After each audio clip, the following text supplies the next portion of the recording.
Day students. So ఈ వీడియోలో మనం కెమిస్ట్రీ టోటల్ సిలబస్ గురించి తెలుసుకుందాం. ఇందులో ఫస్ట్ మనకి acids, bases and salts, and next structure of atom, and next classification of elements and periodic table, chemical bonding, principles of metallurgy, carbon and its compounds, ఈ lessons గురించి మనం తెలుసుకుందాం. So ఈ లెసన్లో మనం ఫస్ట్గా ఏం తెలుసుకోవాలంటే యాసిడ్స్ అండ్ బేసెస్. యాసిడ్స్కి బేసెస్కి ఎటువంటి ఇండికేటర్స్ ఉన్నాయి, అవి ఏ రకంగా చేంజ్ అవుతాయి అనేది వెరీ ఇంపార్టెంట్. సో ఇందులో లిట్మస్ పేపర్ని కనుక తీసుకున్నట్లయితే యాసిడ్స్ ఏం చేస్తాయంటే బ్లూ కలర్ బ్లూ లిట్మస్ పేపర్ని రెడ్ కలర్లోకి చేంజ్ చేస్తాయి. అలాగే బేసెస్ ఏం చేస్తాయంటే లిట్మస్ పేపర్ని రెడ్ లిట్మస్ పేపర్ని బ్లూ కలర్లోకి చేంజ్ చేస్తాయి. ఇది వెరీ ఇంపార్టెంట్ బిట్. అలాగే మీకు ఏబిసిడిలో ఆప్షన్స్లో అడుగుతాడు ఈ యాసిడ్స్ ఎటువంటి ఇండికేటర్స్తో ఎలా రియాక్ట్ అవుతాయి అనేటటువంటిది. అలాగే నెక్స్ట్ పినాఫ్థలిన్ సొల్యూషన్ తీసుకున్నట్లయితే పినాఫ్థలిన్ సొల్యూషన్తో ఎసిడిక్ యాసిడ్స్ అయితే పినాఫ్థలిన్ దగ్గర నో కలర్ని చూపిస్తాయి. నెక్స్ట్ బేసెస్ అయితే కనుక పింక్ కలర్ని చూపిస్తాయి. ఈ న్యూట్రలైజేషన్ రియాక్షన్ మీద కూడా మీకు క్వశ్చన్స్ అడగడానికి అవకాశం ఉంటుంది. న్యూట్రలైజేషన్ రియాక్షన్ మీన్స్ యాసిడ్స్ బేసెస్తో రియాక్ట్ అయినప్పుడు ఏం ఫామ్ అవుతుంది అంటే సాల్ట్ అండ్ వాటర్ ఫామ్ అవుతుంది. This is called neutralisation reaction. మీ అందరికీ తెలిసినటువంటిదే. కానీ మీకు ఇచ్చేటటువంటి ఎగ్జాంపుల్స్లో HCl ప్లస్ NaOH రియాక్ట్ అయినప్పుడు ఏం ఫామ్ అవుతాయి అని ఇస్తారు. అప్పుడు ఏమవుతుందంటే వీటికి సంబంధించినటువంటి డబుల్ డీకంపోజిషన్ రియాక్షన్ని గుర్తు చేసుకోండి. NaCl plus H2O. ఇవే ఈక్వేషన్ కాకుండా ఇంకా వేరేది ఏదైనా ఇచ్చినా కూడా మీరు రాయగలగాలి. CaOH ట్వైస్ అనేది కాల్షియం హైడ్రాక్సైడ్, ఇది ఒక బేస్. అలాగే ఇక్కడ HClతో రియాక్ట్ అయింది అనుకోండి, అప్పుడు కూడా ఇక్కడ CaCl2 ప్లస్ H2O ఫామ్ అవుతుంది. ఈ విధంగా యాసిడ్ బేస్తో రియాక్ట్ అయినప్పుడు సాల్ట్ అండ్ వాటర్ ఫామ్ అవుతుంది. Salt and water. సో ఈ ఈక్వేషన్స్ అన్ని కూడా మీరు గుర్తుపెట్టుకోవాలి. నెక్స్ట్ అలాగే యాసిడ్స్ మెటల్ ఆక్సైడ్తో రియాక్ట్ అయినప్పుడు ఏమవుతుంది? యాసిడ్స్ మెటల్ ఆక్సైడ్స్తో రియాక్ట్ అయినప్పుడు ఏం ఫామ్ అవుతుందో చూద్దాం. మనకి జనరల్గా మెటల్ ఆక్సైడ్స్ అన్నిటికీ కూడా ఏ నేచర్ ఉంటుంది అంటే బేసిక్ నేచర్ ఉంటుంది. మెటల్ ఆక్సైడ్స్ అన్నిటికీ కూడా బేసిక్ నేచర్ ఉంటుంది. సో ఈ విధంగా యాసిడ్ అంటే ఒక ఎగ్జాంపుల్ HClని తీసుకున్నట్లయితే మెటల్ ఆక్సైడ్ CuO తీసుకుంటే అప్పుడు ఏమవుతుందంటే CuCl2 copper chloride plus water H2O form అవుతుంది. సో ఈ విధంగా HCl means acid, CuO means metal oxide. అప్పుడు ఫామ్ అయినప్పుడు ఏమవుతుంది, రియాక్ట్ అయినప్పుడు ఏమవుతుంది అంటే సాల్ట్ అండ్ వాటర్ ఫామ్ అవుతుంది. Just like acid plus base salt వాటర్ని ఎలా ఫామ్ చేస్తాయో అలాగే ఇది ఒక యాసిడ్, దీనికి బేసిక్ ప్రాపర్టీ ఉంది కాబట్టి సాల్ట్ అండ్ వాటర్ ఫామ్ అవుతుంది. సో మనకి ఇక్కడ బిట్స్ ఎలా అడుగుతారంటే metal oxides are dash in nature అని అడిగితే they are basic in nature అని రాయాలి. లేదా when CuO is reacted with HCl or any other acid then dash and dash are formed అంటే సాల్ట్ అండ్ వాటర్ ఫామ్ అవుతాయని మనం రాయాలి. అలాగే ఇక్కడ ఇంకోటి ఏంటంటే ఈ ఈక్వేషన్లో CuCl2కి ఏ కలర్ వస్తుంది అంటే బ్లూయిష్ గ్రీన్లోకి మారుతుంది. ఈ కాపర్ క్లోరైడ్ బ్లూయిష్ గ్రీన్లోకి మారుతుంది. ఇది ఎందుకని అంటే due to the formation of CuCl2. Copper chloride formation వలన ఏ కలర్లోకి చేంజ్ అవుతుంది అంటే బ్లూయిష్ గ్రీన్లోకి చేంజ్ అవుతుంది. Bluish green. అలాగే నెక్స్ట్ ఇంకొక టాపిక్ గురించి చూద్దాం. And next topic bases non metallic ఆక్సైడ్తో రియాక్ట్ అయినప్పుడు ఏమవుతుందో చూద్దాం. జనరల్గా నాన్ మెటాలిక్ ఆక్సైడ్స్కి ఏ నేచర్ ఉంటుంది అంటే ఎసిడిక్ నేచర్ ఉంటుంది. ఆ విధంగా బేసెస్ ఎప్పుడైతే నాన్ మెటాలిక్ ఆక్సైడ్స్తో రియాక్ట్ అవుతాయో అంటే యాసిడ్స్తో రియాక్ట్ అవుతాయో అప్పుడు కూడా సాల్ట్ అండ్ వాటర్ మనకి ఫామ్ అవుతుంది. సో దీనికి కూడా ఒక ఎగ్జాంపుల్ ఉంది. CaOH ట్వైస్ అంటే బేస్ ప్లస్ CO2 అంటే ఇది ఒక నాన్ మెటాలిక్ ఆక్సైడ్. అప్పుడు ఏమవుతుంది అంటే CaCO3 calcium carbonate plus water form అవుతుంది. సో ఈ విధంగా బేసెస్ నాన్ మెటాలిక్ ఆక్సైడ్తో రియాక్ట్ అయితే సాల్ట్ అండ్ వాటర్ ఫామ్ అవుతుంది. సో మీకు బిట్ ఎలా అడుగుతారు అంటే non metallic oxides are acidic in nature. ఇది మీరు గుర్తుపెట్టుకోవాలి. Non metallic oxides are acidic in nature. అలాగే next acid solution in water conducts electricity. So వాటర్లో ఉన్నటువంటి ఎసిడిక్ సొల్యూషన్ కండక్ట్స్ ఎలక్ట్రిసిటీని పంపిస్తుంది. Conducts electricity. ఈ పాయింట్ ఒకటి గుర్తుపెట్టుకోండి. It is very important bit. Next ఇంకొక టాపిక్ గుర్తుపెట్టుకోవాల్సింది ఏమిటి అంటే HCl gas does not behave like a acid. HCl gas acid లాగా బిహేవ్ చేయదు. దీనికి ఎప్పుడైతే మాయిశ్చర్ కంటెంట్ వచ్చిందో in presence of moisture then HCl gas behaves like a acid.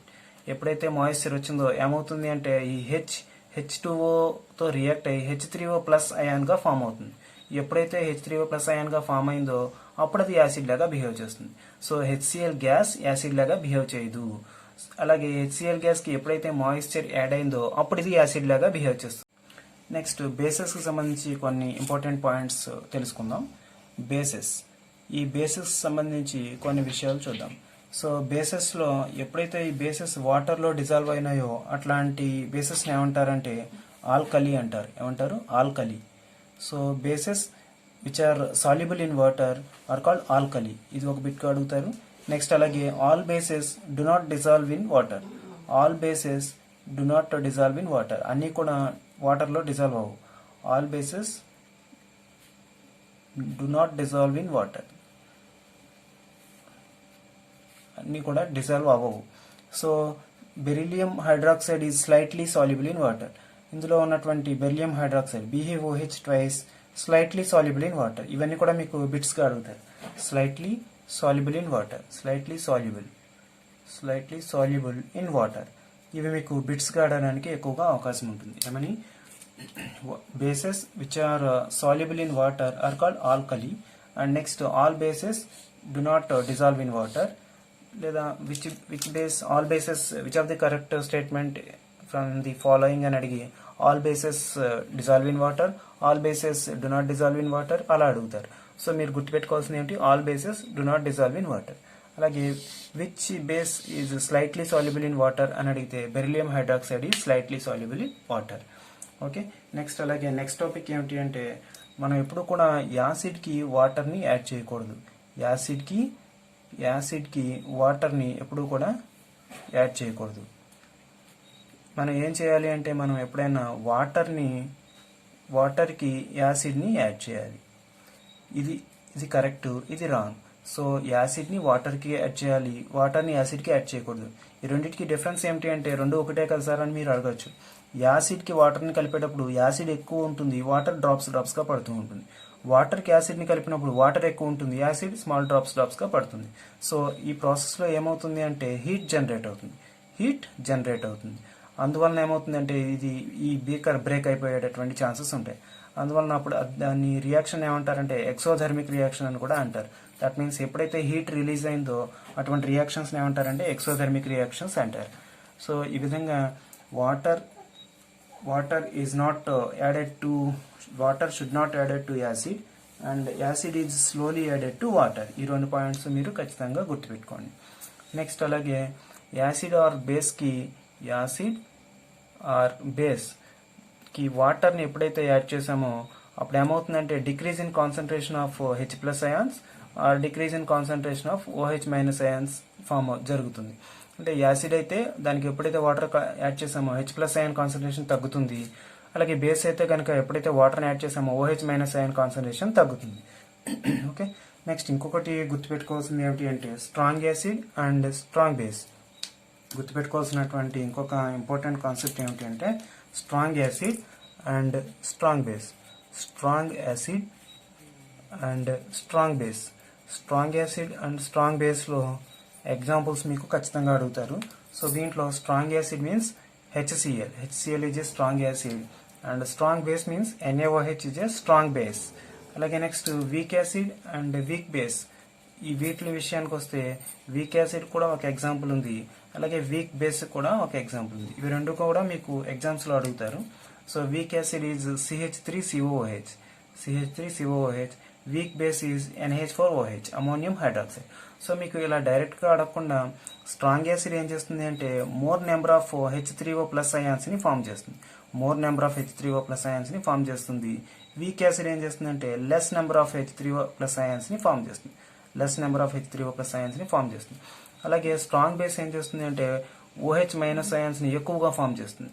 అలాగే వీక్ బేస్ ఏమవుతుందంటే OH- అయాన్స్ని తక్కువగా ఫామ్ చేస్తుంది.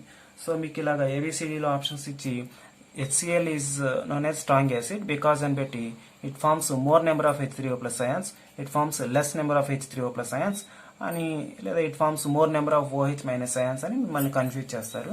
సో మీరు గుర్తుపెట్టుకోవాల్సింది స్ట్రాంగ్ యాసిడ్ అంటే H3O+ అయాన్స్ ఎక్కువ ఉంటాయి, వీక్ యాసిడ్ అంటే H3O+ అయాన్స్ తక్కువ ఉంటాయి. అలాగే స్ట్రాంగ్ బేస్ అంటే OH మైనస్ అయాన్స్ ఎక్కువగా ఉంటాయి. Weak base means OH minus ions తక్కువగా ఉంటాయి. ఇవి మీరు గుర్తుపెట్టుకోవాలి. And next topic pH in our mouth. pH value ఎప్పుడైతే మనకి మారుతూ ఉందో అక్కడ acidic nature and basic nature మారుతూ ఉంటుంది.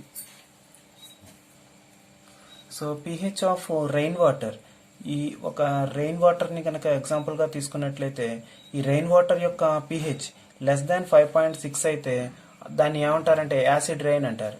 ఏమంటారు? Acid rain.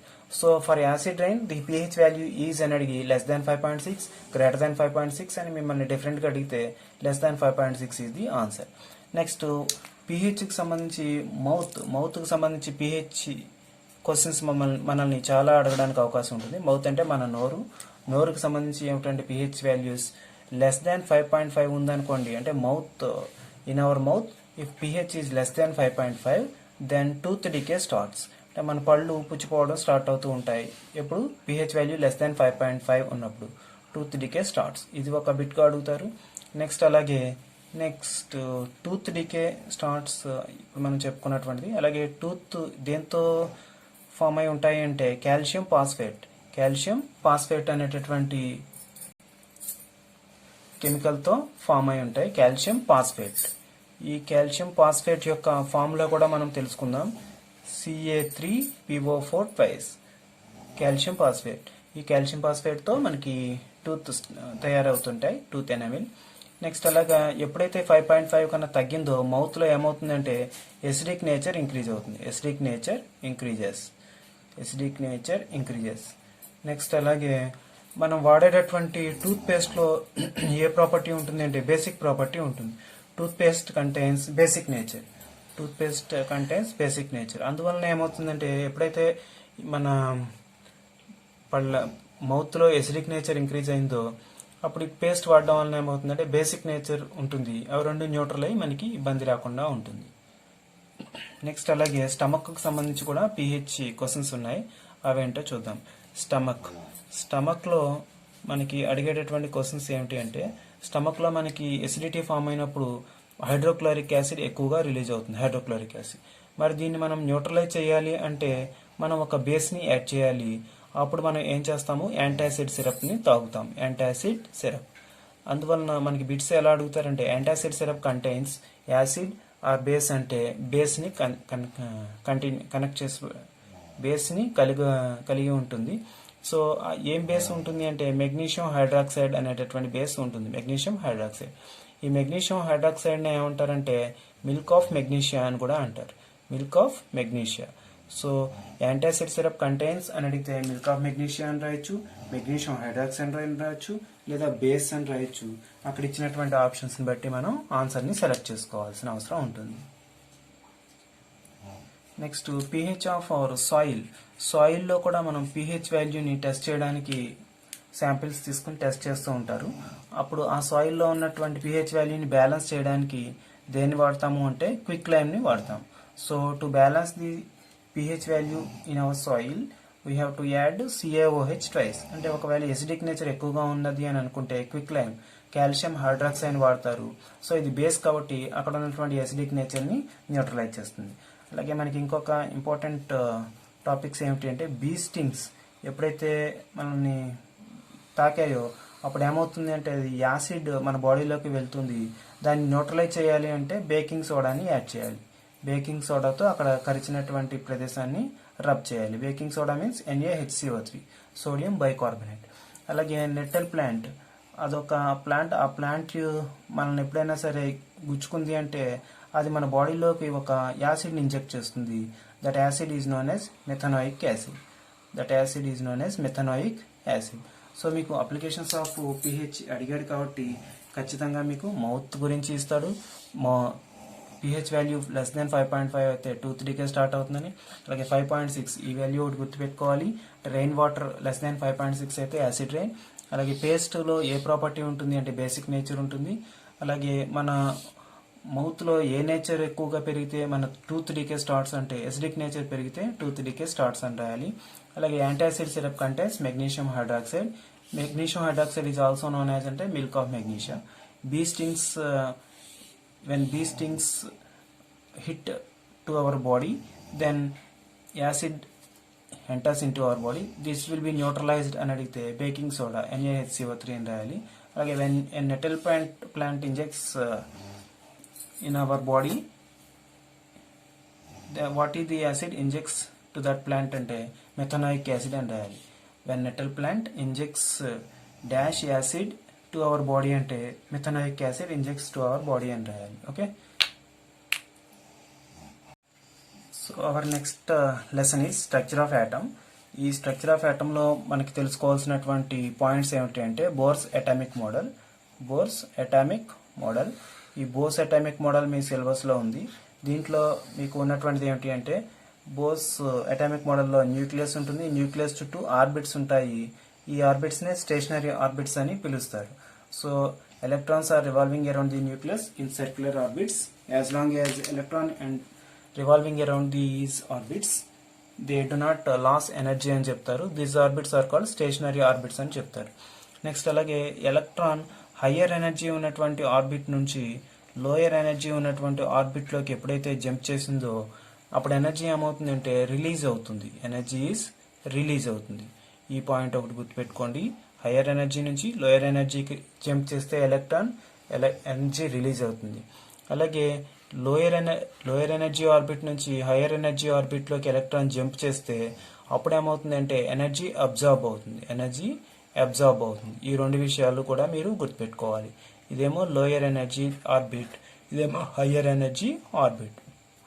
నెక్స్ట్ అలాగే థర్డ్ పాయింట్ ఇంకోటి ఏంటి అంటే ఈ ఎనర్జీ ఎప్పుడూ కూడా క్వాంటైజ్ అవుతుంది. దట్ మీన్స్ న్యూకి ఇంటెగ్రల్ మల్టిపుల్గా ఉంటుంది. దట్ 1 న్యూ అని కానీ 2 న్యూ కానీ 3 న్యూ కానీ, న్యూ అంటే frequency of radiation. So E is equal h న్యూగా ఉంటుంది. ఎనర్జీ ఈజ్ క్వాంటైజ్డ్ అనే పాయింట్ ఒకటి గుర్తుపెట్టుకోవాలి.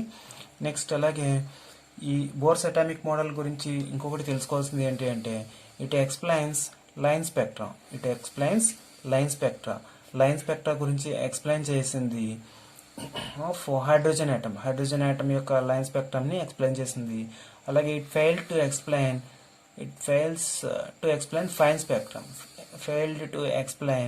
ఫైన్ స్పెక్ట్రమ్ అంటే ఏమిటంటే లైన్ స్పెక్ట్రమ్ మళ్ళీ ఒక 2 లైన్స్గా డివైడ్ అవుతుంది. That is called fine spectrum. అంటే మనం విజిబుల్ లైట్ని ఒక ప్రిజం గుండా పంపిస్తే 7 కలర్స్గా డివైడ్ అవుతాయి. That is 7 colours, that is line spectrum. అలా కాకుండా ఏదైనా సోడియం వేపర్ ల్యాంప్ని తీసుకుంటే దాంట్లో ఉన్నటువంటి లైట్ మళ్ళీ స్పెక్ట్రోమీటర్ గుండా అబ్జర్వ్ చేస్తే స్ప్లిట్ అవుతాయి. దట్ ఈస్ ఫైన్ స్పెక్ట్రమ్ అంటారు. మీకు ఫ్యూచర్ క్లాసెస్లో వస్తాయి ఫర్దర్గా. సో ఫైన్ స్పెక్ట్రమ్ని ఎక్స్ప్లెయిన్ చేయలేకపోయింది, లైన్ స్పెక్ట్రమ్ని మాత్రమే ఎక్స్ప్లెయిన్ చేయగలిగింది. అప్పుడు మనకి ఎనదర్ మోడల్ వచ్చింది. That is Sommerfeld model of an atom. So ఈ సోమర్ఫెల్డ్ ఏం చేశారు అంటే బోర్స్ రూపొందించినటువంటి యాటమ్కి ఎలిప్టికల్ ఆర్బిట్స్ని ఒక్కదాన్ని యాడ్ చేశారు. ఏం యాడ్ చేశారు అంటే elliptical orbits. So elliptical orbits are introduced by అని అడుగుతారు మీకు, అప్పుడు సోమర్ఫెల్డ్ అని రాయాలి. సో ఇది దేన్ని ఎక్స్ప్లెయిన్ చేయడం కోసం ఈ ఎలిప్టికల్ ఆర్బిట్స్ ఇంట్రడ్యూస్ చేశారు అంటే ఫైన్ స్పెక్ట్రాని ఎక్స్ప్లెయిన్ చేయడం కోసం ఎలిప్టికల్ ఆర్బిట్స్ని ఇంట్రడ్యూస్ చేశారు. అలాగే నెక్స్ట్ 2 ఎలిప్టికల్ ఆర్బిట్స్ ఉంటాయి. ఎప్పుడు అంటే సెకండ్ బోర్స్ యొక్క థర్డ్ ఆర్బిట్లో 2 ఎలిప్టికల్ ఆర్బిట్స్ ఉంటాయి. ఎక్కడ Bohr's third orbit. So Bohr third ఆర్బిట్లో 2 ఎలిప్టికల్ ఆర్బిట్స్ ఉంటాయని చెప్పారు. అలాగే బోర్స్ యొక్క ఫోర్త్ ఆర్బిట్లో 3 ఎలిప్టికల్ ఆర్బిట్స్ ఉంటాయని మనకి సోమర్ఫెల్డ్ ఎక్స్ప్లెయిన్ చేశారు. ఈ సోమర్ఫెల్డ్ మోడల్ ఏం చేసింది అంటే ఫైన్ స్పెక్ట్రాన్ని ఎక్స్ప్లెయిన్ చేసింది. బట్ స్ట్రక్చర్ ఆఫ్ యాటమ్ని ఎక్స్ప్లెయిన్ చేయలేకపోయింది. స్ట్రక్చర్ ఆఫ్ యాటమ్ని ఎక్స్ప్లెయిన్ చేయలేకపోయింది. సో ఇక్కడ మీకు అడిగేటటువంటి బిట్స్ ఎలా ఉంటాయి అంటే when an electron jumps from higher energy state to lower energy state అని అడిగితే ఎనర్జీ రిలీజ్డ్ అని రాయాలి.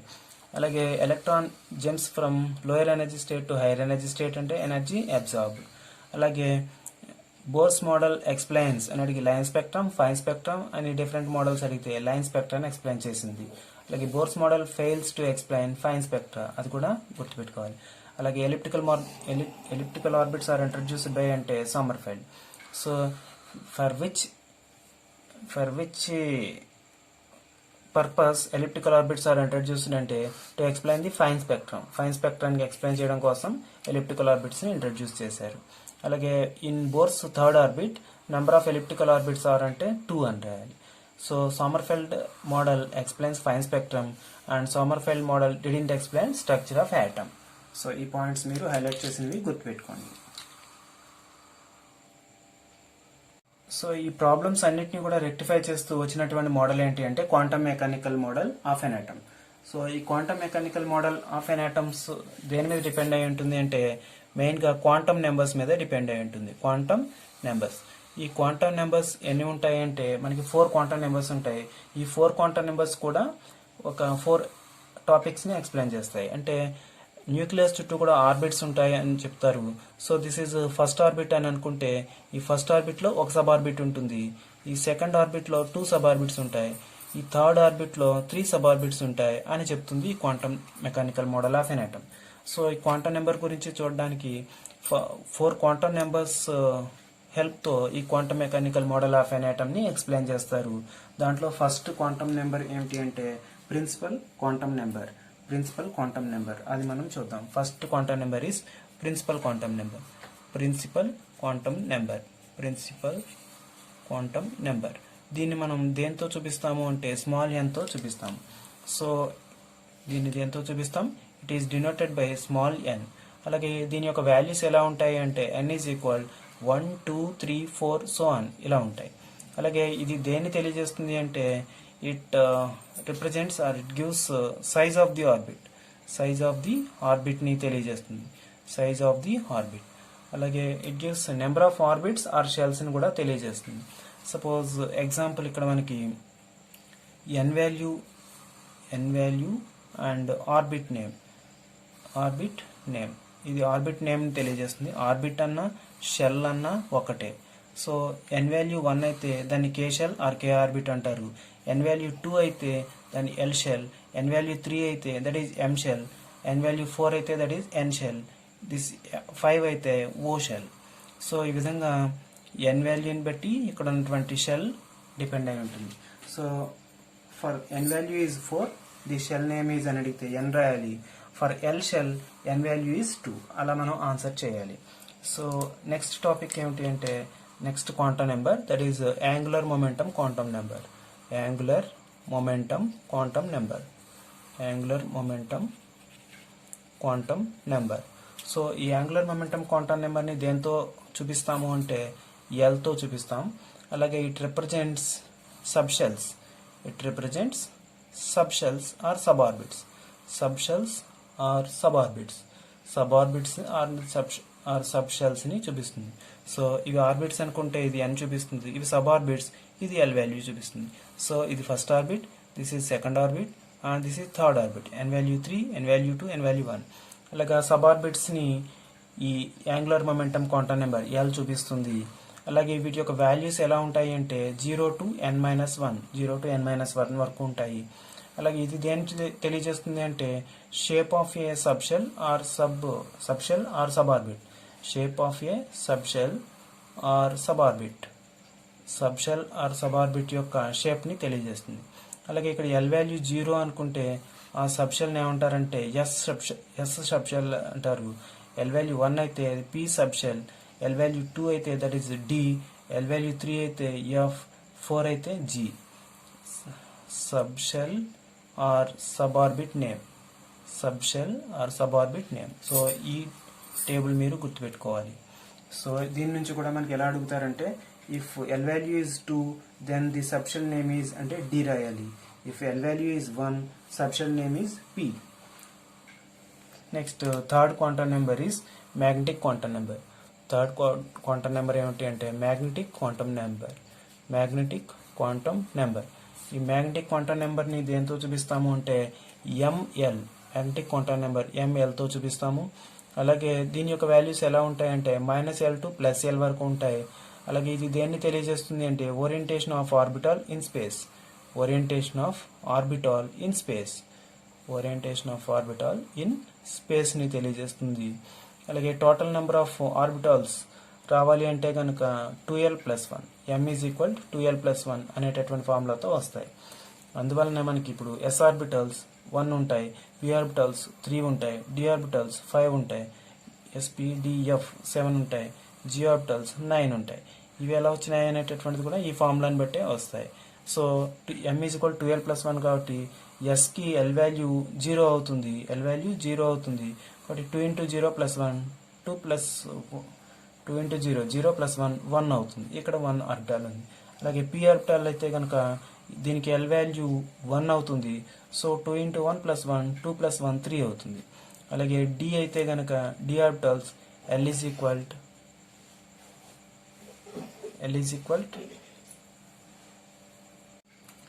d ఆర్బిటాల్ కి l ఈజ్ ఈక్వల్ టు 2 అవుతుంది. So 2 into 2 plus 1 4 plus 1 5 orbitals.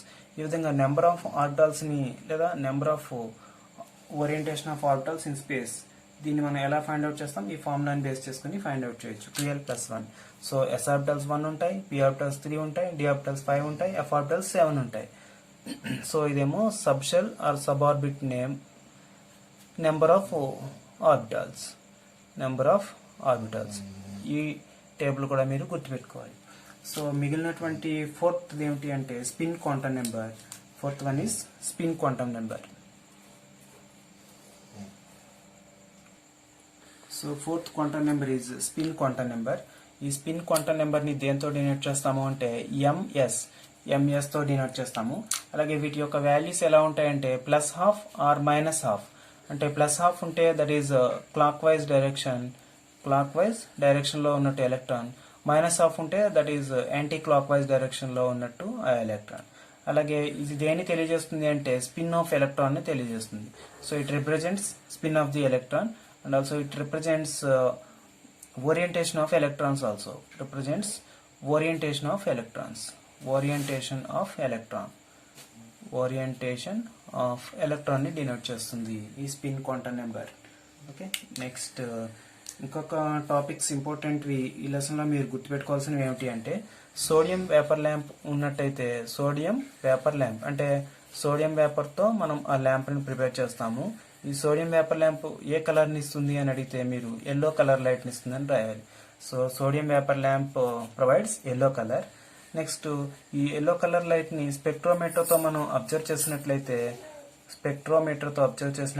మనకి ఒక సింగిల్ లైన్ కనిపిస్తుంది. దాన్ని మళ్ళీ ఈ స్పెక్ట్రోమీటర్ తో ఇంకా అబ్జర్వ్ చేస్తే అది డబ్లెట్ మీన్స్ 2 ఎల్లో కలర్ లైన్స్ గా కనిపిస్తుంది. దట్ మీన్స్ 2 లైన్స్ గా ఫామ్ అవుతుంది కనిపిస్తుంది. సో ఇలాంటి డబ్లెట్ నేచర్ ని కలిగి ఉన్నటువంటి ఎలిమెంట్స్ ఏమిటి అంటే alkali metals and alkali earth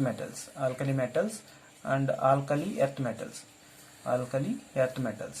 ఈ రెండు కూడా ఇట్లాంటి నేచర్ ని కలిగి ఉంటాయి. సో మీకు ఎలా అడుగుతాడు అంటే sodium vapour lamp produce dash colour light అంటే ఎల్లో కలర్ లైట్ అని నోట్ చేయాలి. నెక్స్ట్ అలాగే if you observe yellow colour light it can form a single line, and if you can observe with the spectrometer then doublet is observed, and this doublet can be observed in alkali metals and alkali earth metals. ఇవి కూడా మీకు bits గా అడగడానికి అవకాశం ఉంటుంది. So మన next topic పౌలిస్ exclusion principal.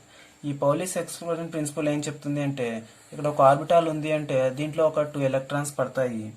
So ఈ ఏ 2 electrons కైనా సరే నెంబర్ ఆఫ్ ఈ quantum numbers 4 quantum numbers identical గా ఉండవు అని చెప్తుంది. సపోజ్ ఇక్కడ ఏదైనా ఒక 2 ఎలక్ట్రాన్స్ తీసుకున్నామంటే 1s అనే ఒక ఎలక్ట్రాన్ 2s అనే ఎలక్ట్రాన్ ఉంది అని అనుకుంటే ఈ 1s అనే ఎలక్ట్రాన్ కి n వాల్యూ 1 అవుతుంది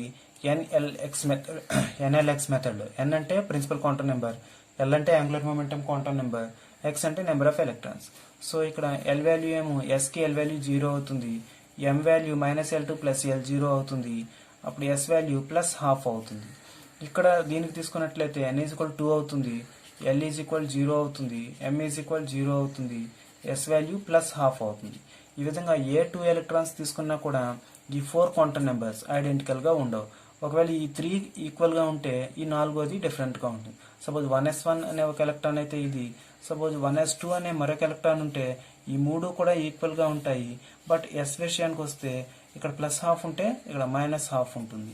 ఈ విధంగా 4 క్వాంటమ్ నెంబర్స్ కూడా ఎక్కడా ఈక్వల్ గా ఉండవు అనే విషయాన్ని పౌలిస్ ఎక్స్క్లూజన్ ప్రిన్సిపల్ చెప్తుంది. no two electrons can have the 4 quantum numbers identical. That is called Pauli's exclusion principle. Next, second rule is half-bow principle. Half-Bow's principle. ఈ half-Bow's principle ఏం చెప్తుంది అంటే electron enters into the orbital having least energy.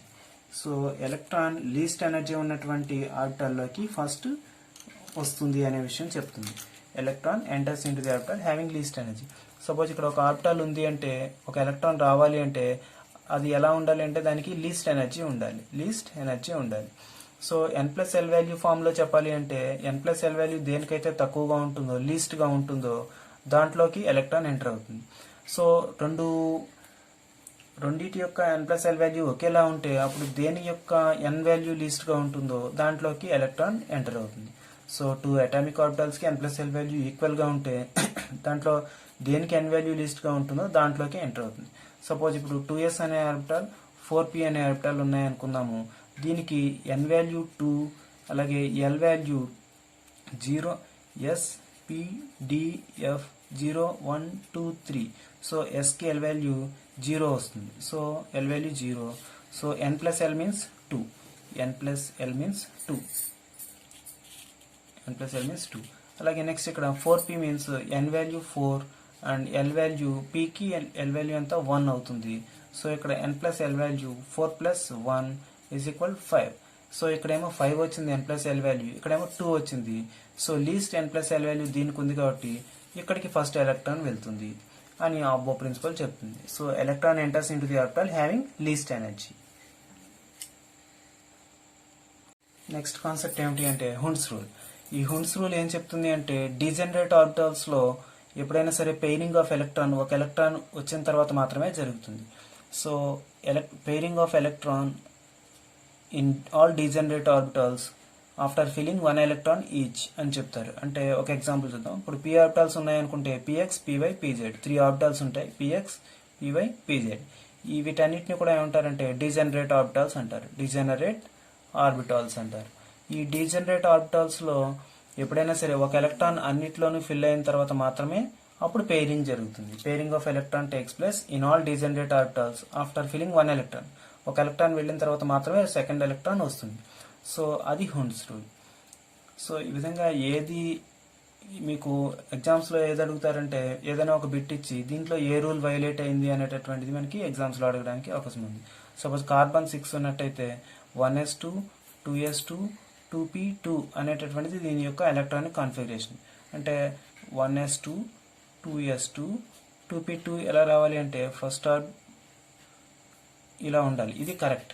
అలా కాకుండా ఈ degenerate orbitals లో 3 fill అయిన తర్వాత మాత్రమే పెయిరింగ్ జరుగుతుంది. సపోజ్ అదే నైట్రోజన్ ఆక్సిజన్ తీసుకున్నట్లయితే O8 1s2 2s2 2p6 కాదు 4+4 2p4 అవుతుంది.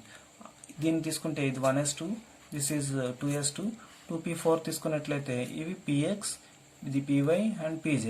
ఈ మూడు కూడా డీజనరేట్ ఆర్బిటల్స్. ఇక్కడ 4 ఎలక్ట్రాన్స్ వచ్చేసాయి కాబట్టి ఇంకో 4 రావాలి.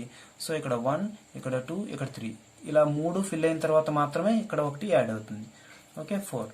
సో ఇది ఇలా కరెక్ట్ అవుతుంది. అలా కాకుండా ఈ 2 ఇక్కడ కాకుండా ఇక్కడే ఇలా అరేంజ్ చేశారనుకోండి దీంట్లో ఏ రూల్ వైలేట్ అయింది అని అడిగితే మనం హుండ్స్ రూల్ వైలేట్ అయింది అని మనం చెప్పాలి.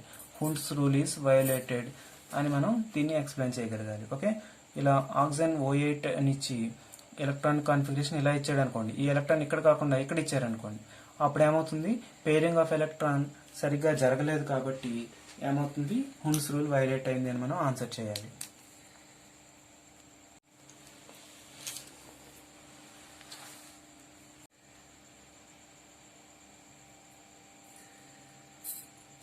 నెక్స్ట్ సో దీంట్లో ఉన్నటువంటి డ్రాబ్యాక్స్ ఏమిటి అంటే all elements cannot be formed as Dobereiner triad. All elements కి వర్తించదు. అలాగే it fail to explain for low mass ఉన్నటువంటి ఎలిమెంట్స్ కి, అలాగే వెరీ హై మాస్ ఉన్నటువంటి ఎలిమెంట్స్ కి ఇది అప్లై కాలేదు. వెరీ హై మాస్ ఉన్నటువంటి ఎలిమెంట్స్ ని ఎక్స్ప్లెయిన్ చేయలేకపోయింది. అలాగే next fluorine, chlorine and bromine ఇది ఈ డాబర్నీ ట్రయాడ్ యొక్క ఫామ్ ని ఎక్స్ప్లెయిన్ చేయలేకపోయింది. సో ఇవన్నీ కూడా డ్రాబ్యాక్స్. నెక్స్ట్ వచ్చినటువంటి కాన్సెప్ట్ ఏమిటి అంటే Mendeleev's concept of actives. Mendeleev's, not Mendeleev, Newland. Next వచ్చినటువంటి కాన్సెప్ట్ ఏమిటి అంటే Newlands concept of octaves. Newlands concept of octaves. ఈ న్యూలాండ్స్ కాన్సెప్ట్ ఏం చెప్తుంది అంటే ఎలిమెంట్స్ని వాటి యొక్క అటామిక్ వెయిట్స్ యొక్క ఇంక్రీజింగ్ ఆర్డర్లో రాస్తే first element and 8th element similar ప్రాపర్టీస్ని కలిగి ఉంటుందని చెప్తుంది. సో దీంట్లో ఉన్నటువంటి ఇంపార్టెంట్ పాయింట్స్ గురించి తెలుసుకుందాం. దీంట్లో ఫస్ట్ వన్, ఈ న్యూలాండ్ అనేటటువంటి ఆయన ఎవరు అంటే first one to assign atomic number. First person to assign atomic numbers. ఇది ఇంపార్టెంట్ బిట్గా అడుగుతారు మీకు. Assign atomic number. Who is the first person to assign atomic numbers to elements అంటే న్యూలాండ్స్. నెక్స్ట్ అలాగా ఇంకొకటి ఏంటంటే ఈయన 7 గ్రూప్స్గా ఆయన యొక్క ఈ క్లాసిఫికేషన్ని ఫామ్ చేశారు.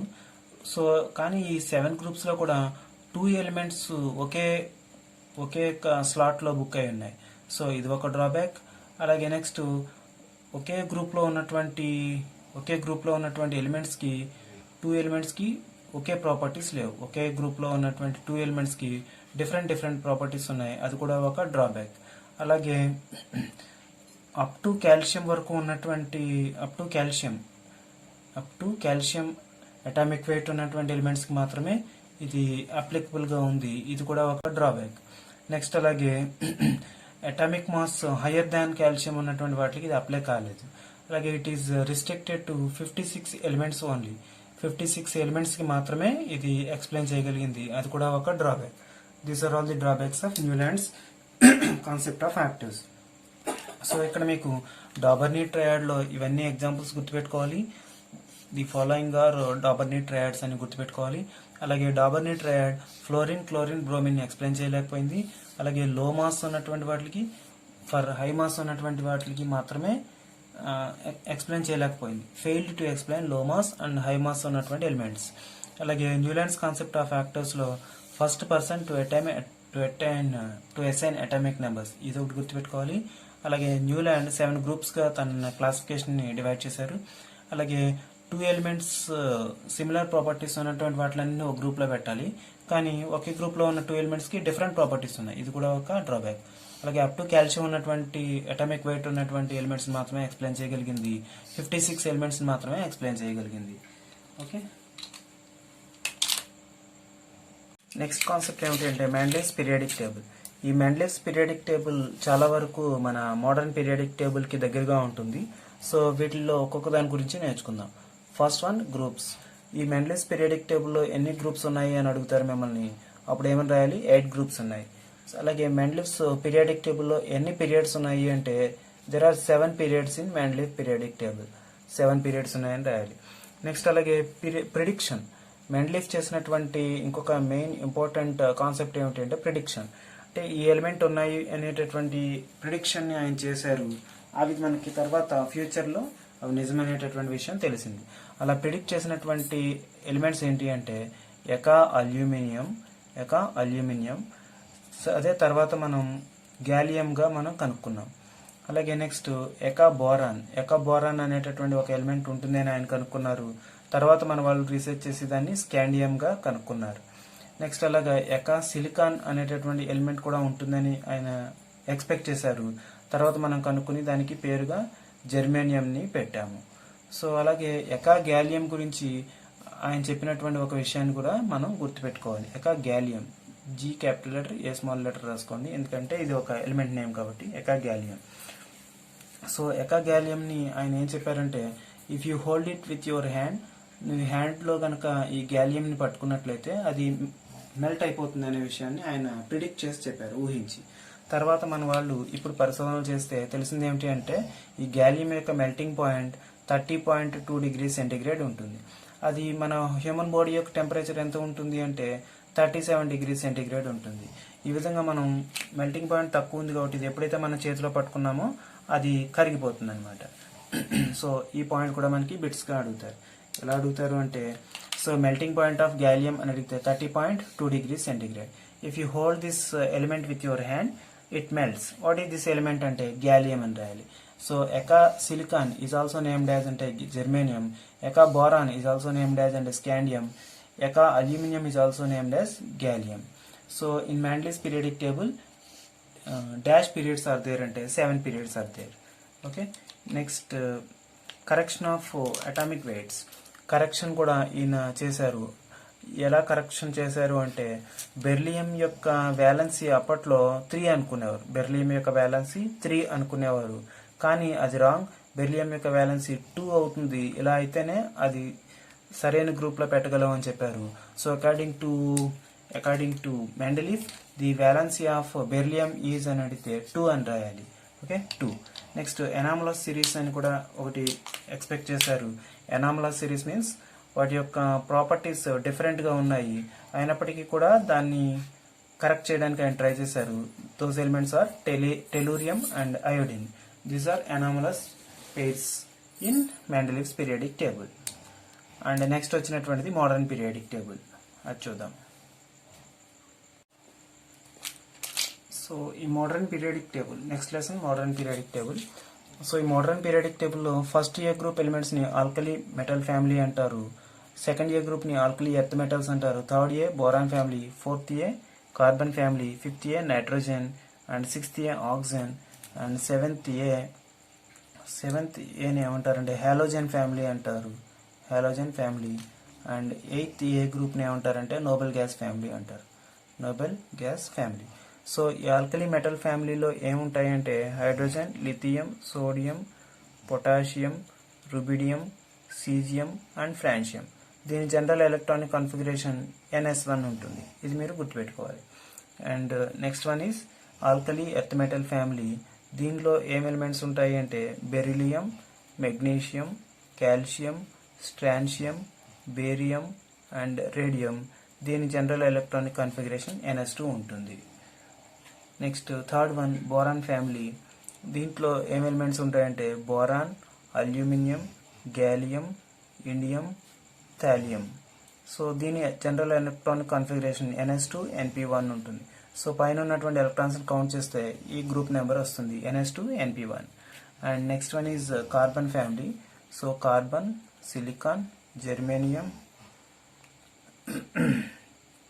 అండ్ ఎలిమెంట్స్ ఉంటాయి. దీని general electronic configuration NS2 NP2. So పైన ఉన్నటువంటి ఎలక్ట్రాన్స్ని కౌంట్ చేస్తే ఇక్కడ గ్రూప్ నెంబర్ వస్తుంది. Okay, next nitrogen family. Nitrogen ఫ్యామిలీలో nitrogen, phosphorus, arsenic, stibium, bismuth. So దీని general electronic configuration NS2 NP3 వస్తుంది. అలాగే ఆక్సిజన్ ఫ్యామిలీలో oxygen, sulphur, selenium, tellurium, polonium, livermorium, NS2 NP4 వస్తుంది. దీనికి 6th ఏ కాబట్టి పైన ఎలక్ట్రాన్స్ కౌంట్ చేస్తే 6 వస్తుంది. నెక్స్ట్ హాలోజన్ ఫ్యామిలీలో fluorine, chlorine, bromine, iodine, astatine ఈ ఎలిమెంట్స్ ఉంటాయి. దీని కాన్ఫిగరేషన్ NS2 NP5 ఉంటుంది. నోబెల్ గ్యాస్లో helium, neon, argon, krypton, xenon and radon. దీని general electronic configuration NS2 NP6 ఉంటుంది, ఎక్సెప్ట్ హీలియం. హీలియం ఎక్సెప్షన్ ఉంటుంది అనమాట. హీలియంకి 1s2 మాత్రమే ఉంటుంది. ఓకే, ఈ విధంగా మీకు బిట్స్ అడగడానికి అవకాశం ఉంటుంది. ఎలాగా అంటే which of these following element belongs to alkali metals అంటే ఈ ఎలిమెంట్స్ అన్ని గుర్తుపెట్టుకోవాలి. అలాగే నెక్స్ట్ ఆల్కలీ ఎర్త్ మెటల్స్లో which of the following is belongs to alkali earth metals అంటే ఇవి గుర్తుపెట్టుకోవాలి. Boron family, carbon family, nitrogen family, oxygen family, halogen family and noble gas family. వీటన్నిటిలో కూడా ఆల్కలీ అంటే plant ashes. Alkali means plant ash. ఇది కూడా మనకి అడిగినా ఆశ్చర్యపోకర్లేదు. సో ఇది కూడా గుర్తుపెట్టుకోండి. Alkali means plant ash. అలాగే చాల్కోజన్ మీన్స్ మనకి ఆక్సిజన్ ఫ్యామిలీనే ఏమంటారంటే చాల్కోజన్స్ అని కూడా అంటారు.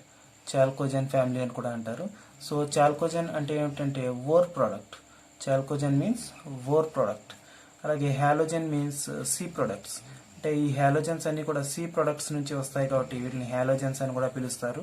హాలోజన్ ఫ్యామిలీ అని కూడా అంటారు. So halogens means sea products, halogens means sea products and chalcogens means ore products. అలాగే ఆల్కలీ మీన్స్ ప్లాంట్ యాషెస్.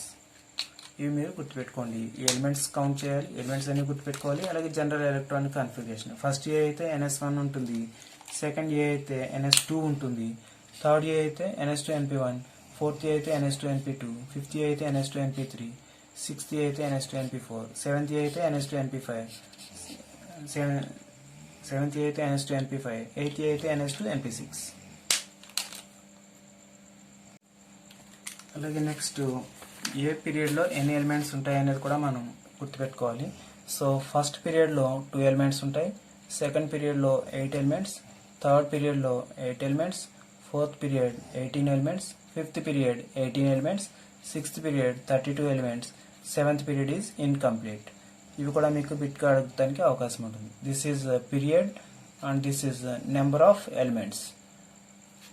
అలాగే నెక్స్ట్ ఇంకొకటి గుర్తుపెట్టుకోవాల్సింది ఏమిటి అంటే 4f ఎలిమెంట్స్ని ఏమంటారు అంటే లాంథనాయిడ్స్ అని కూడా పిలుస్తారు. 4f elements are also called lanthanoids and 5f elements are also called actinides. 5f elements are also called actinides. అలాగే ఇక్కడ ఏదైనా ఒక ఎలిమెంట్ ఇచ్చారు, దీని యొక్క అటామిక్ నెంబర్ ఇచ్చి ఇది ఏ గ్రూప్కి చెందుతుంది, ఏ పీరియడ్కి చెందుతుంది అంటే మనం ఏం రాయాలంటే దీనికి ఫస్ట్ ఎలక్ట్రానిక్ కాన్ఫిగరేషన్ రాసుకోండి. 1s2, 2s2, 2p6, 3s1. This is first orbit, this is second orbit, this is third orbit.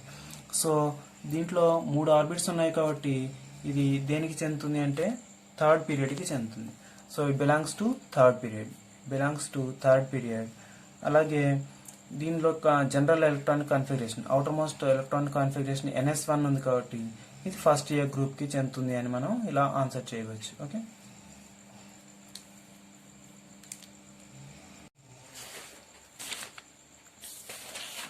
So next topic is chemical bonding. ఈ కెమికల్ బాండింగ్లో మీరు గుర్తుపెట్టుకోవాల్సింది ఏమిటి అంటే first one is electronic theory of violence.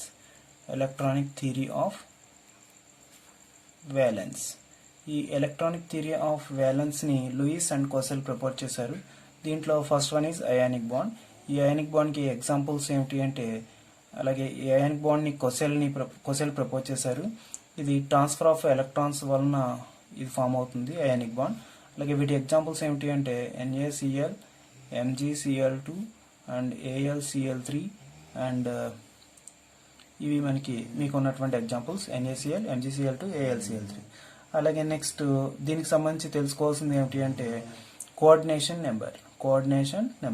అంటే ఈ coordination number అంటే ఏమిటి అంటే ఇప్పుడు సపోజ్ NaCl తీసుకున్నట్లయితే ఒక Na ప్లస్ ఎన్ని Cl ప్లస్ చేత సరౌండ్ చేయబడిందో దాన్ని కోఆర్డినేషన్ నెంబర్ అంటారు.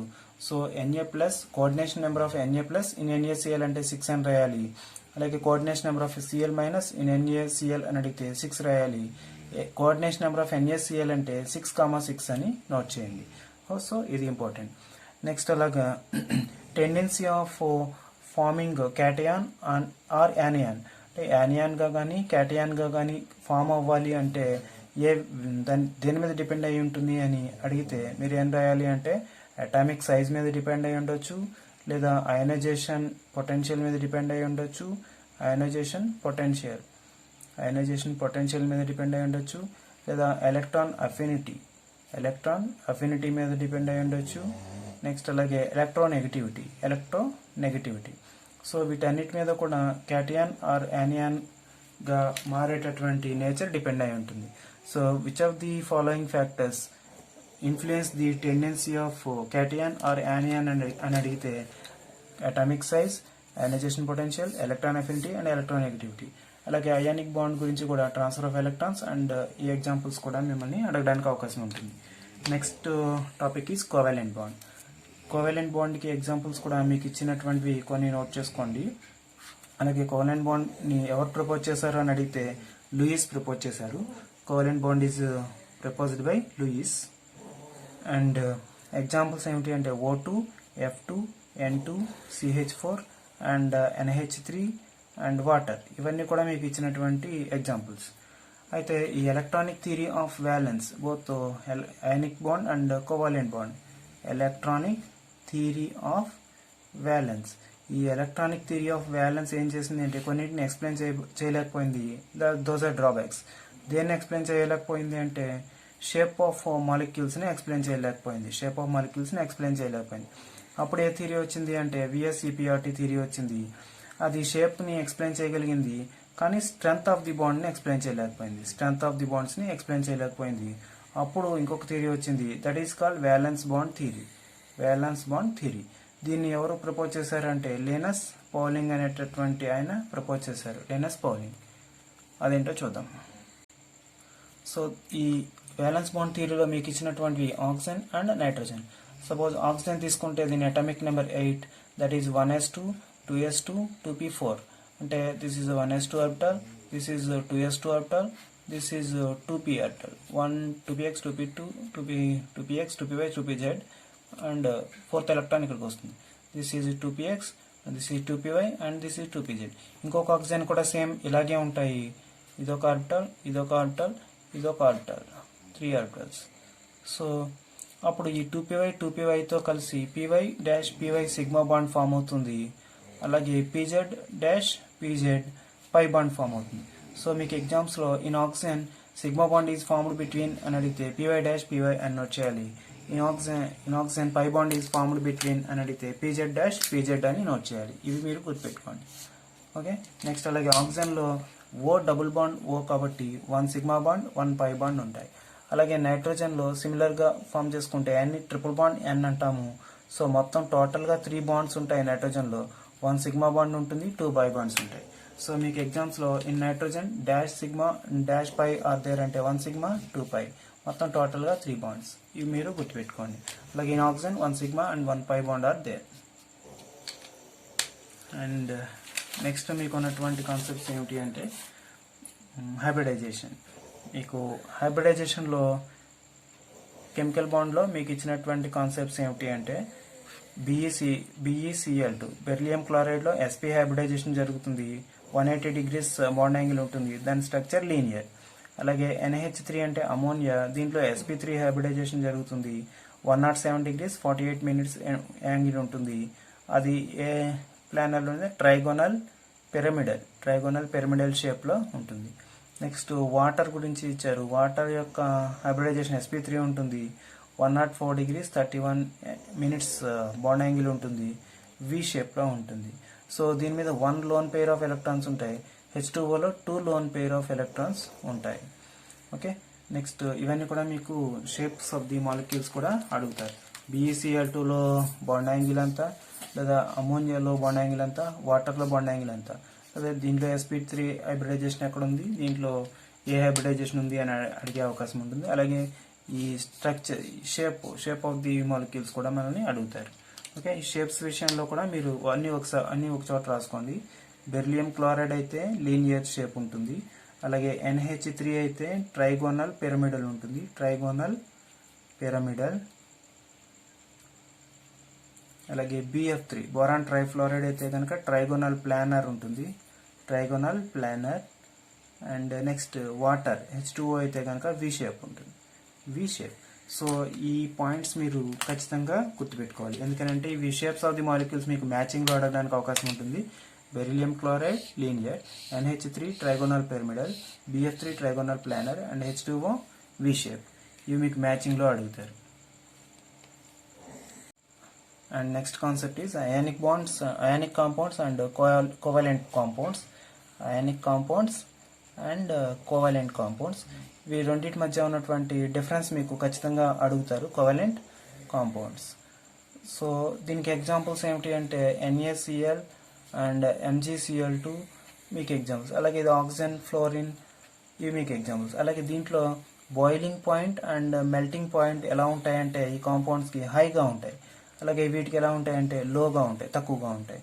అలాగే ఇది స్ట్రాంగర్ ఫోర్సెస్ ఆఫ్ అట్రాక్షన్ ఉంటాయి. ఈ కాంపౌండ్స్లో ఉన్నటువంటి మాలిక్యూల్స్ మధ్య స్ట్రాంగర్ ఫోర్స్ ఆఫ్ అట్రాక్షన్ ఉంటుంది, అలాగే ఇక్కడ వీకర్ ఫోర్స్ ఆఫ్ అట్రాక్షన్ ఉంటాయి. ఈ కాంపౌండ్స్లో ఉన్నటువంటి మాలిక్యూల్స్ మధ్య వీకర్ ఫోర్స్ ఆఫ్ అట్రాక్షన్ ఉంటుంది, నెక్స్ట్ ఇంకేముంటాయంటే ఈ స్ట్రాంగర్ ఫోర్స్ ఆఫ్ అట్రాక్షన్ ఉండడం వలన ఇవన్నీ కూడా రూమ్ టెంపరేచర్ దగ్గర సాలిడ్స్ లాగా ఉంటాయి. ఇవన్నీ కూడా మనకి సాలిడ్స్ లాగా లభ్యమవుతాయి. అలాగే ఇవి రూమ్ టెంపరేచర్ దగ్గర లిక్విడ్స్ ఆర్ గ్యాసెస్గా మనకి ఫామ్ అవుతాయి ఎట్ రూమ్ టెంపరేచర్. సో ఇవన్నీ కూడా మీకు బిట్స్గా అడగడానికి అవకాశం ఉంటుంది. So ionic compounds have boiling point and melting point, high melting point and boiling point. and covalent compounds are low melting point and boiling point, and ionic compounds have stronger force of attraction, and covalent compounds are weaker force of attraction, and generally ionic compounds are solids at room temperature, and covalent compounds are generally liquids or gases at room temperature. Principles of metallurgy విషయానికి వస్తే మీకు ఉన్నటువంటి important concepts A U, A G and copper. A U means it is gold, and A G means it is silver, and C U means it is copper. ఇవన్నీ కూడా ఏ స్టేట్లో ఉంటాయంటే free స్టేట్లో లభ్యం అవుతాయి మనకి. These are exist in free states. అలాగే నెక్స్ట్ మీకు ఉన్నటువంటివి కొన్ని ఓర్స్ ఉన్నాయి, వాటి యొక్క ఫార్ములాలు ఖచ్చితంగా గుర్తుపెట్టుకోండి. Bauxite that is Al2O3 2H2O, and magnesite MgCO3. ఇవి మీకు ఫార్ములాలు అడగచ్చు, లేదా మ్యాగ్నసైట్ అనేది దేనికి సంబంధించినటువంటి ఓర్ అనేటటువంటి అవకాశం కూడా ఉంటుంది. Next Epsom salt MgSO4 7H2O, and hematite Fe2O3. Next rock salt, next one is rock salt that is NaCl, and cinnabar అంటే అది Hg, మెర్క్యూరీకి సంబంధించినటువంటి ore, that is HgS. And next one is magnetite యొక్క formula Fe3O4, ఇది ఐరన్కి సంబంధించినటువంటి ore. అలాగే next one is galena, that is PbS, ఇది లెడ్కి సంబంధించినటువంటి ఓర్. నెక్స్ట్ జిప్సమ్ అంటే CaSO4 2H2O, ఇది కాల్షియంకి సంబంధించినటువంటి ఓర్. అలాగే నెక్స్ట్ లైమ్స్టోన్ అంటే CaCO3 కాల్షియం కార్బోనేట్, ఇది కూడా కాల్షియం ఓర్. నెక్స్ట్ కార్నలైట్ అనేటటువంటిది magnesium ore, that is MgCl2 KCl 6H2O. So ఇవి మీకు దేనికి సంబంధించినటువంటి ఓర్ అని అడుగుతారు. అలాగే అల్యూమినియంకి సంబంధించినటువంటి ఓర్ అంటే bauxite, magnesite means MgCO3, Epsom salt కూడా మెగ్నీషియం ఓరే, హెమటైట్ ఫెర్రస్ ఐరన్కి సంబంధించినటువంటి ఓర్. అలాగే మెగ్నీషియం ఓర్లు చాలా ఉంటాయి. మ్యాగ్నసైట్, MgSO4, ఎప్సమ్ సాల్ట్, అలాగే కార్నలైట్, ఇది కూడా మెగ్నీషియం ఓరే. అలాగే నెక్స్ట్ ఇంకొకటి ఉంటుంది మ్యాగ్నసైట్, కార్నలైట్, అలాగే ఎప్సమ్ సాల్ట్, ఇవి మెగ్నీషియం ఓర్స్. అలాగే కాల్షియం ఓర్స్ అంటే జిప్సమ్, లైమ్స్టోన్, ఇవి కాల్షియం ఓర్స్. అలాగే గెలీనా PbS, సో లెడ్కి సంబంధించినటువంటి ఓర్. మ్యాగ్నటైట్ అంటే Fe3O4. అలాగే cinnabar means HgS, mercury ore. So rock salt అంటే మనకి తెలిసినటువంటి NaCl. అండ్ నెక్స్ట్ గ్యాంగ్ యొక్క డెఫినేషన్ మీకు ఉంది. గ్యాంగ్ అంటే ఏంటంటే impurities present in ore are known as gangue. Impurities sand and clay లాంటివి ఏమన్నా ఉంటే వాటిని గ్యాంగ్ అంటారు. నెక్స్ట్ టాపిక్ కరోజన్ అంటే ఏంటంటే రస్టింగ్ ఆఫ్ ఐరన్. వీటికి సంబంధించినటువంటి కొన్ని ఎగ్జాంపుల్స్ మీకు అడిగేవి చూద్దాం. రస్టింగ్ ఆఫ్ ఐరన్, ఇది ఒక example of corrosion. So rusting of iron అంటే ఏమిటంటే ఐరన్ ఆక్సైడ్, అలాగే ఐరన్ ఆక్సైడ్ అన్న రస్టింగ్ ఆఫ్ ఐరనే, లేదా ఫెర్రిక్ ఆక్సైడ్ అన్న రస్టింగ్ ఆఫ్ ఐరనే. నెక్స్ట్ హైడ్రేటెడ్ ఫెర్రిక్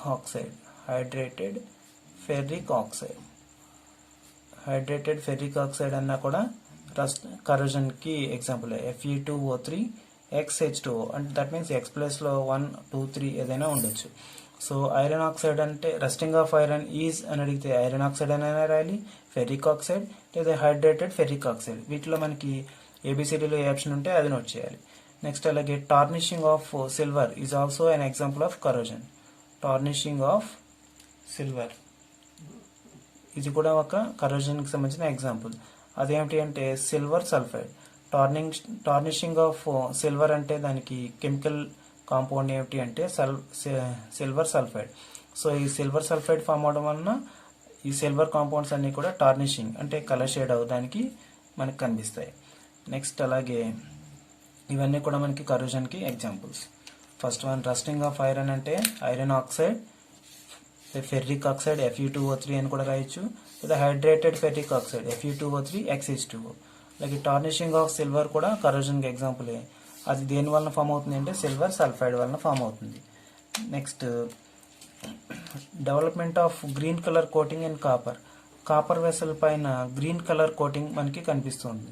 అది ఎందువలన అంటే కాపర్ కార్బొనేట్ వలన అలా కనిపిస్తుంది మనకి. ఓకే, నెక్స్ట్ ఈ కరోజన్ని ప్రివెంట్ చేయాలి అంటే మనకి ఎలాయింగ్ చేయడం వల్ల మాత్రమే మనకి మంచి పద్ధతిలో కరోజన్ని అవాయిడ్ చేయవచ్చు. So carbon and compounds and IUPAC naming మన రివిజన్లో ఇదొకటి మిగిలింది. సో ఇవి రెండు చేయడానికి మనకి ఇప్పుడు టైం సరిపోదు, కాబట్టి ఇక్కడ పైన I అనేటటువంటి సింబల్ కనిపిస్తుంది ఈ వీడియో పైన, దీన్ని క్లిక్ చేయండి. ఈ carbon and compounds lesson and IUPAC naming కూడా మీరు వినగలుగుతారు. Okay, right.